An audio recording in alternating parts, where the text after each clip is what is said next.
먼저 오늘 M7 엔비디아로 준비를 해봤습니다. 어제 시간의 거래에서 이제 반등에 나서 오늘 시간의 거래에서 반등에 나서기는 하지만 이 정규장에서의 폭락이 워낙 컸습니다. 시총 3조 달러 유일한 그렇게 넘는 기업이었는데 요걸 깼거든요.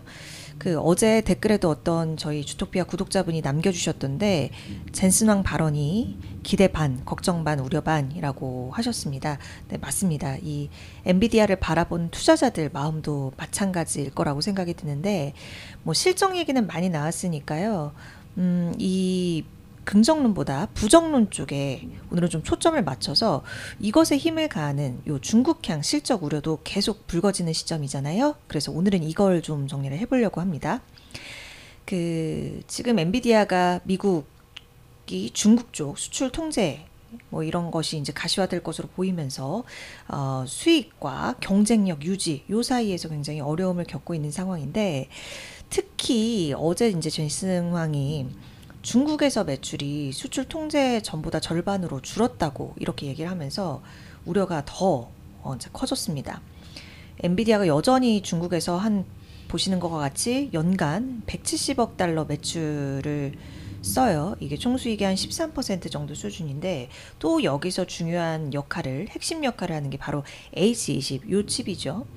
그런데 미국 정부가 지금 딥시크 이후로 딥시크 사태라고 엔비디아 쪽에서는 그렇게 이해를 할 수 있겠죠. 딥시크 쇼크 이후로 H20조차 이제 수출 통제 검토 중이기 때문에 이 칩까지 이제 통제가 된다면 연간 수십억 달러 이상 추가적으로 매출을 이룰 수 있는 상황입니다. 그리고 이렇게 된다면 중국은 자국산 대체품을 더 선호할 그러한 분위기로 흘러갈 가능성이 높겠죠. 여기에서 우리가 이제 생각해 볼 것은 그냥 엔비디아 제품을 안 사서 단기적으로 엔비디아 수익이 빠지는 거 요거 감소하는 것보다 중국이 자체 AI 칩 생태계를 빠르게 구축을 하면서 이 엔비디아의 미래 성장의 일부 부분을 미래 성장 기회를 뺏는 게 좀 더 위험할 수 있다라는 생각이 듭니다.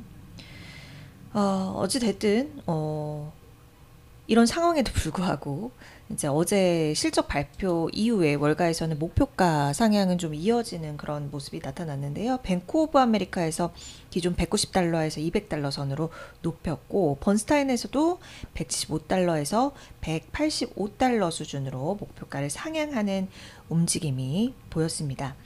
일단 최근 호실적을 발표를 했긴 했지만 뭔가 마냥 안심할 수는 없는 그리고 최근에 이 M7을 필두로 한 기술주들의 움직임도 그렇고 우리 투자자로서는 마냥 안심할 수 없는 좀 그런 씁쓸함을 저 개인적으로는 좀 느끼는 그런 내용이었습니다. 자, 다음으로 구글 알파벳 보도록 하겠습니다. 사진은 여러분 참고로 제가 재작년에 휴가 때 미국 갔을 때 직접 찍은 거였는데 이때가 아마 제 기억으로 7시 막 이렇게 했었던 것 같아요. 그때 제가 이모랑 같이 둘이 여행을 해서 미서부를 패키지로 갔었거든요. 네, 아시다시피 저희 그리고 패키지 이제 인솔하시는 가이드 분께서 굉장히 일정을 빡빡하게 잡는 분이라서 일찍 시작해서 일찍 끝나서 이때가 제 기억으로 한 6, 7시 이쯤 됐던 것 같습니다. 그래서 사람이 한 명도 없었다는 어쨌든 그렇고요. 일단 구글 보도록 할게요. 구글이 뭘 얘기를 했냐면 조직 개편을 하는데 그러니까 인사 운영, HR 쪽이나 클라우드 조직 일부에서 직원을 감축할 거라고 합니다.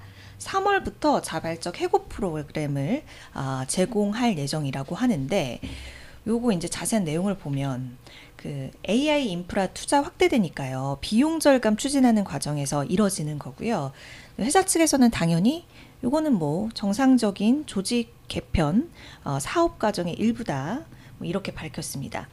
근데 이제 의미 두실 수 있는 부분이 인사뿐만이 아니라 AI 산업에 있어서 굉장히 중요한 이 클라우드 부분에서도 감축이 되고 일부 지역에서 미국이 아닌 미국 외 지역에서 역할을 주는 직원들한테 어떤 역할을 주는 그런 움직임이 나타나고 있거든요. 그래서 왜 그런가 이렇게 봤더니 클라우드에서 어떤 쪽이냐면 이제 영업이나 고객 지원, 내부 운영 역할 이쪽에서 이제 임원을 감축하는 거고요. 핵심 엔지니어링이나 AI 관련 직무는 지속적으로 이제 채용을 할 거라고 합니다. 결국 이번 조직 개편은 이번 직원 이 감축은 구글이 AI 투자 확대 그리고 클라우드 사업 수익성 강화를 위해서 비용을 줄이면서도 핵심 기술 개발에는 좀 집중하려는 전략을 취하는 것이다. 이렇게 해석해 볼 수가 있겠습니다. 네, 오늘 M7 세 번째로는 메타를 좀 준비를 해봤는데 이 인스타그램이나 페북, 뭐 왓츠앱은 우리나라에서는 뭐 거의 카톡 많이 쓰시니까 일단 페북이나 인스타 하시는 분들 많으시죠. 그 하시다 보면 메타 AI 이렇게 연동돼서 뭐 메시지 쓸 때 연동되는 거 많이 보셨을 텐데 요 챗봇 경쟁이 심화하는 가운데 승부수를 메타가 또 띄우는 것 같습니다. 현재는 요 메타 AI가 말씀드렸듯이 페이스북이나 인스타, 왓츠앱 이런 데랑 병행 사용이 되는데 독립형 앱 형태로 2분기 중에 좀 출시를 한다고 해요. 그래서 마크 저커버그가 발음이 왜 이럴까요? 마크 저커버그가 두고 얘기를 하길 세계에서 이걸 가장 많이 쓰이는 AI로 만들겠다 이렇게 이야기를 했는데 현재 수준으로 봤을 때는 뭐 왓츠앱이나 페이스북, 인스타에서 메타 AI 사용이 일부 활발은 하지만 뭐 구글 제미나이나 그리고 뭐 챗GPT랑 비교를 하면 아직 인지도나 사용량이 좀 많이 낮은 상황이거든요. 그래서 지금 저커버그도 독립형 앱으로 출시하겠다라는 전략을 취하면서 가는 것이고 이렇게 앱이 독립하면 그래도 충분히 조금 더 확장성을 빠르게 넓힐 수 있는 계기가 되겠다라는 생각은 들어요. 그리고 이것을 조금 지나서는 어느 일정 시점에는 유료 구독 모델로 그렇게 비용을 부과할 계획도 있다고 함께 밝히기도 했고요. 자, 그리고 마지막 오늘 M7 종목으로는요. 마이크로소프트 제가 요 오픈 AI 소식 마소 쪽으로 분류해서 같이 전해드리고 있죠. 오늘은 오픈 AI 소식입니다. 요 오픈 AI가 GPT 4.5 요거 출시를 앞두고 있습니다. 일단 이 모델이 다음 주에 그 개발자랑 챗GPT 프로 구독자한테 일부 선공개로 공개가 된다고 하는데요. 저는 이게 재밌었어요. 샘 올트만 CEO가 지금까지 느껴보지 못했던 마법 같은 것이라는 이제 발언을 하면서 이 GPT 4.5를 좀 칭했는데 얼마 전에 머스크가 그록3 내놓으면서 지구상에서 가장 똑똑한 AI다. 가장 똑똑한 모델을 보여줄 것이다. 이 발언이 저는 생각이 나더라고요. 머스크와 올트만의 관계성을 아시는 분들은 왜 제가 이 포인트에서 그냥 재미를 느꼈는지 아실 것 같아요. 일단 저는 요 그 그록3 베타 버전을 사용해본 입장으로는 요 AI 모델에 있어서는 일단 머스크보다는 올트만 쪽에 좀 마음이 가는 그런 느낌도 듭니다. 일단 지금까지 지금 챗GPT 주간 활성 사용자 4억 명 돌파를 했다고 하는데 빠르게 7억 명까지 넓혀갈 것이다. 이런 목표치를 발표하기도 했습니다. 자, 오늘 애프터 마켓 특징주로 로켓랩을 준비를 했습니다. 이 사이트에서 사진 가져온 거고요. 지금 보시면 딱 어떤 기업인지 아시죠? 소형 위성 발사 서비스 그리고 우주 시스템 개발 전문으로 하는 우주 기업입니다. 스페이스X와 일정 부분에서 이제 라이벌로 그렇게 취급을 받는 그렇게 대우라고 해야 될까요? 어쨌든 그렇게 견줘지는 그런 로켓랩입니다. 일단 요 로켓랩 가져온 이유를 말씀드리기 전에 주요 사업이 이렇게 좀 나눠져 있어요. 수형 로켓 발사, 일렉트론 로켓과 그리고 차세대 중형 로켓 개발, 요건 아직 띄우지 못했습니다. 뉴트론 로켓, 이거 열심히 개발 중이고, 그리고 위성 시스템 개발, 스페이스 시스템 부문, 요렇게 이제 크게는 세 개로 좀 분류를 할 수 있을 것 같은데, 다음 장으로 보시면 이게 왼쪽에 이제 로켓랩 그리고 스페이스X 이렇게 정리를 해 둔 것인데요. 로켓랩은 지금 소형 위성 발사하면서 한 50차례 넘게 발사에 성공을 한 바가 있고요. 그리고 이제 소형 로켓 쪽에 특화하고 있는데 지금 이제 목표치가 그 앞서 말씀드렸던 중형 로켓 있잖아요. 그 뉴트론 로켓을 개발하고 있기 때문에 이 부분에 있어서 스페이스X와 좀 견져볼 수 있겠다라는 부분으로 같이 이제 비교가 되고 있는 상태입니다. 지금 뭐 뉴트론 로켓 발사대 구축 진행 중이고 그리고 일렉트론 로켓 53번째 발사에 성공한 바가 있는데 그 아까 중형 부분 이 중형 시장에 도전하고 있는 뉴트론 로켓 말씀을 드렸잖아요. 근데 지금 제가 첫 비행에 이렇게 물음표를 해놨죠. 내용을 보시면 일단 실적 기대치가 추종했는데 아까 앞서 보였듯이 정규장에서는 6% 내렸고 그리고 지금 현재 구간에서도 15% 넘게 시간에서 내리고 있는 이유가 4분기 실적 진행을 해도 어느 정도 충족했다라고 시장에서 바라보고 있는데 1분기 전망치가 굉장히 불투명하게 발표가 됐습니다. 예상치는 한 1억 3,600만 달러 매출 요 정도였는데 지금 1분기에 예상되기를 이 수준보다 이제 못 미칠 것이다. 1억 1,700만 달러에서 1억 2,300만 달러 정도를 기록할 것이다. 이런 얘기가 함께 지금 전해지고 있는 것입니다. 오늘 좀 이 주가 많이 깨지면서 토론방 제가 좀 들어가 봤더니 주주분들이 막 우시면서 이거 가격 진짜 20달러 선이 마지노선이었냐 막 이런 얘기도 많이 하시더라고요. 근데 지금 뭐 요 실적 내용도 실적 전망에 대한 불투명함도 불투명함인데 최근에 또 이렇게 주가 보시면 이게 1년 동안 진짜 몇백 % 올랐거든요. 네, 최근 보시면 이렇게 막 음봉 떨어지고 있는 거 보이실 거예요.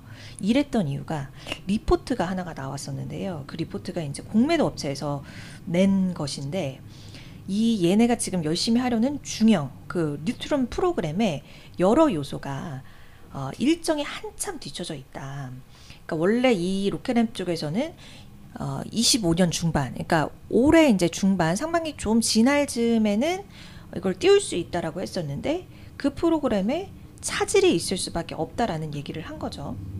그래서 그 이제 리포트 낸 업체에서 여러 이제 로켓 뭐 우주 관련 엔지니어라든지 로켓랩 전직 임원 포함해서 여러 이제 전문가들이랑 얘기를 해서 조사를 한 내용을 낸 것인데 뭐 엔진 개발도 그렇고 엔진 구조 생산도 그렇고 뭐 발사대 건설도 그렇고 또 로켓 발사 장소로 운송하는 그런 과정도 그렇고 모두 예정된 일정에 비해서 상당히 미진하다. 뭐 이런 얘기를 내놓은 것입니다. 그러니까 2020년 상반기를 2025년 상반기를 못 지키면 지금 요 업체 쪽 리포트 낸 내용을 보니까 26년이나 27년에 낸다. 그렇게 되면 1, 2년이 미뤄지는 건데 그럼 또 문제가 뭐냐면 지금 미국 그 정부 쪽에서 하는 어떤 그런 큰 우주발사, 국가안보 우주발사 이 프로그램이 있거든요. 그렇게 되면 1년 이상 당연히 참여할 수 없게 될 가능성이 높아지는 것입니다. 그리고 이제 수익 부분에 있어서도 그 발사 계약을 어떤 스타트업, 이스페이스 이런 스타트업이랑 체결을 했는데 이 이스페이스가 좀 신뢰하기 어려운 고객이다. 로켓넷 입장에서. 그리고 자금난이 가속되고 있어서 계약을 이행하지 못하거나 이 계약, 발사를 취소할 수도 있다. 이런 가능성을 제기를 하기도 했습니다. 그리고 이 발사 가격도요. 한 5천만 달러에서 5,500만 달러로 책정을 했다고 밝혔는데 실제로는 그것보다 훨씬 낮은 가격에 판매하는 것으로 보인다. 이런 얘기도 있으면서 소진 속도, 현금 이렇게 가지고 있는 유동성 소진 속도가 굉장히 빠른데 수익 창출이 이거는 못 따라가고 있는 거구나. 참 유동성 리스크도 있고 여러 부분이 최근 들어서 불거지면서 이렇게 주가 하락세가 굉장히 두드러지고 있는 상태입니다. 지금 이 왼쪽 보시면 목표 주가는 한 26달러 선으로 좀 26달러 정도 수준이거든요. 지금 오늘 현재 가격 19달러 정도 이렇게 기록을 하고 있는 상태예요. 여러 이제 불신 섞인 얘기들이 나오고 있는 상태이기 때문에 이 불신을 어떻게 해소해 나가느냐가 굉장히 중요할 것 같아요. 지금 앞서 이제 말씀드렸듯이 여러 일정 차질에 대한 부분이라던가 그리고 뭐 계약 내용 이행에 대한 신뢰 이런 부분들에 대해서 확인이 되고 접근하시는 게 좋겠습니다. 그리고 워낙 최근의 주가 흐름 근 1년 사이 이게 지난해 5월부터 이 시작점이 5월부터 차트거든요. 5월부터 이제 최근까지니까 6개월 사이에 이렇게 많이 오른 거예요. 한 6, 8개월 사이에. 그러니까 여러분 가격대 부분도 그렇고 부담스러운 수준의 이슈들과 가격대가 아닐까라는 의견을 덧붙여 드립니다.